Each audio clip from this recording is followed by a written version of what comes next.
Once again, we'd like to welcome you to Une today's fois de edition plus, of bienvenue the à Morning tous. Call. Morocco's King Mohammed VI Le roi has Mohamed called VI for du Maroc a appelé à reforms des in his réformes dans kingdom son to lead the royaume pour way to a ouvrir la new voie à un nouveau development modèle de In a développement. speech Dans un celebrating his discours 20 célébrant years ses on 20 ans the sur le throne, trône, he il a énuméré enumerated some quelques-unes key des achievements principales of his rule, réalisations de with son règne, en emphasis mettant on l'accent sur le infrastructure développement des development such as infrastructures telles que highways, les autoroutes, high-speed le railways, train à grande ports, vitesse, les renewable ports, les energy énergies and urban renouvelables et le développement development. urbain. Under his Sous son règne, reign, le the royaume a kingdom connu has une gone through évolution remarkable remarquable dans de nombreux evolution in domaines, many mais fields, selon but lui, des according to réformes him, the government's gouvernementales dans les reforms domaines in de education, l'éducation, la health and santé et des investment investissements would amélioreraient le improve the niveau de vie standard de of son living for pays où his les taux de country, pauvreté et while de the poverty chômage and sont encore unemployment élevés. rates are Mais au still cours high. des 20 But over the dernières last années, 20 comment years, la how coopération has the entre la cooperation monarchie et le between the reste du monarchy continent and the africain rest of the a-t-elle African évolué? continent evolved?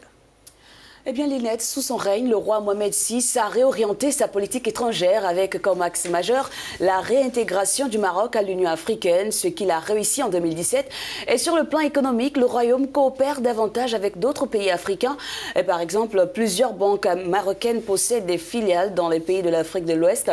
Et sur l'épineuse question de la République arabe sahraoui, qui avait, je vous le rappelle, poussé le Maroc à quitter l'ancienne OUA en 1984 et qui continue de l'opposer à certains pays, notre premier invité du jour a accepté de s'étendre sur cette question, Lynette. We speak to Alphonse Ndongo, an economic and political analyst in Congo-Brazzaville, to try to understand the Sharifian Kingdom's achievements with the rest of the African continent over the last 20 years. Alphonse, what can you say À présent, about on va donc Morocco's s'intéresser à ces relationship with relations Sub-Saharan entre le Africa Maroc et in the l'Afrique 20 years subsaharienne au of cours des King 20 Mohammed dernières années. VI's reign? Noter d'entrée de jeu ce que Mohamed VI a inauguré un nouveau cadre dans la coopération avec les pays de l'Afrique au sud du Sahara.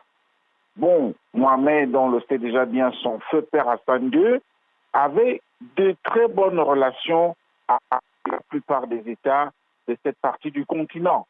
Lorsqu'est arrivé le problème sahraoui, on sait que le Maroc s'est retiré de ce qu'on appelait à l'époque Organisation de l'unité africaine.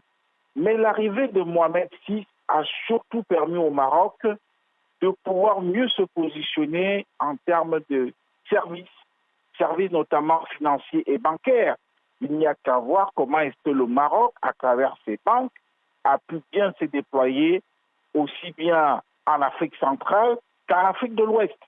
Ce n'est pas tellement de la diplomatie, mais c'est de la diplomatie économique. Et à ce point de vue, je pense que Mohamed se voit, est à mon avis, visionnaire, plus visionnaire que son feu père.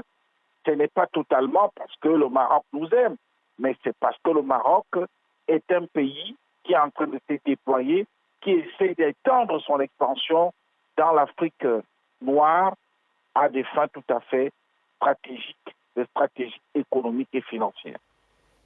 Monsieur Alphonse Ndongo, comment qualifierez-vous la gestion par le royaume du problème sahraoui? On le rappelle pour nos téléspectateurs, le Maroc revendique encore ce territoire qui comprend par ailleurs le Sahara occidental. Le rôle du Maroc, et justement, vous allez constater que le Maroc a fini par mettre le problème sahraoui sous les teignoirs. Et même l'Algérie, qui était le grand pays qui appuyait davantage, n'est-ce pas, la République sahraoui, l'Algérie même a été donc broyée par le fort redéploiement du Maroc en Afrique au sud du Sahara. Donc aujourd'hui, vous voyez que ce problème ne se pose même plus. Ce problème ne divise même plus l'Union africaine comme il a divisé dans les années 80-70. Donc, le Maroc a su donc, à travers sa diplomatie, n'est-ce pas, financière, économique, a su faire, n'est-ce pas, que le problème sahraoui aujourd'hui passe quasiment même, presque plus, ou alors passe quasiment au 3e degré, puisque la République sahraoui ne bénéficie plus des suppôts qui étaient à l'époque les siens. Aujourd'hui, le Maroc, évidemment, grâce à ce charme qu'il a pu apporter, grâce à ce qu'il apporte davantage à cette partie du continent à travers des échanges, comme je le disais tantôt, et bien évidemment, vous constatez que le Maroc devient un État très important, un élément très indispensable dans la manière de conduire l'Union africaine, et c'est ce qui fait que finalement, tout compte fait, le problème sahraoui est relégué au second plan. Pensez-vous, Alphonse, que le Maroc peut être un acteur clé dans la zone de libre-échange récemment lancée par l'Union africaine? Évidemment, dans le cadre de la mise, n'est-ce pas, en place de cette zone de libre-échange, qui est dans l'acte, n'est-ce pas, de naissance a été signé récemment à Niamey, c'est des pays, notamment comme le Maroc, qui en seront les plus grands bénéficiaires. En ce qui concerne l'intégration du Maroc dans la zone de la CEDEAO, il faut reconnaître que ce n'est même pas le Nigeria qu'on présente comme la plus grande puissance zone, ou alors la deuxième puissance économique, ou la première, tantôt, c'est selon les cas. Bon, c'est plutôt le Maroc qui en tire meilleur profit, parce que le Maroc, on le sait très bien, a beaucoup plus d'atouts, a des industries naissantes, et un pays qui est mieux orienté sur le plan de l'industrie, sur le plan des infrastructures, sur le plan quasiment, n'est-ce pas, d'offres de services de qualité.